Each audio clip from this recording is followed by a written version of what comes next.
Je me prénomme Juliana, je suis conseillère à la mission locale et je représente aujourd'hui la section syndicale CGT de la mission locale. Donc la mission locale assure une mission de service public.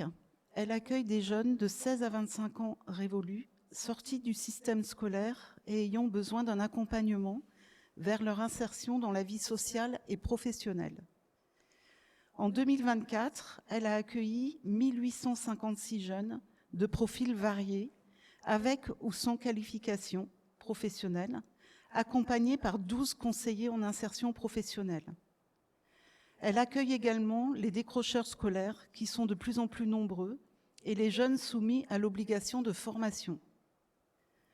Ces jeunes peuvent cumuler une ou plusieurs problématiques à leur arrivée, telles que une grande précarité, l'absence de qualification ou de diplôme, une fragilité psychologique, et ils sont de plus en plus nombreux depuis 2020, une absence de soutien familial ou de famille, une solitude importante, des jeunes en situation de handicap, une absence de logement stable, voire pas de logement du tout, une situation administrative qui entrave l'accès à l'emploi, des allophones n'ayant pas les bases de français langue étrangère.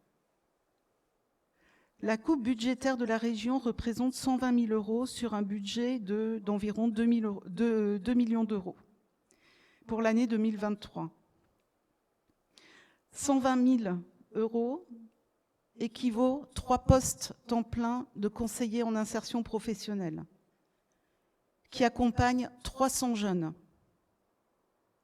À partir de ce mois de décembre, l'une des collègues en CDD n'est pas renouvelée. Mardi, elle effectuera sa dernière journée à la mission locale. En février, une autre collègue en CDD ne sera pas reconduite. Et un départ à la retraite ne sera pas remplacé. Cela veut dire qu'en février, 300 jeunes n'auront plus de conseiller mission locale. En parallèle, nous apprenons que notre boîte à outils, déjà peu fournie pour répondre à certaines problématiques, va s'appauvrir. Les formations prépare-bon pour les jeunes les plus éloignés de l'emploi et financées par le Conseil régional sont mises à mal. Le département supprime l'aide à la mobilité pour le permis B et le permis AM et revoit les critères d'accès du fonds d'aide aux jeunes. Nous sommes très inquiets pour les jeunes les plus vulnérables directement impactés par ces coupes budgétaires.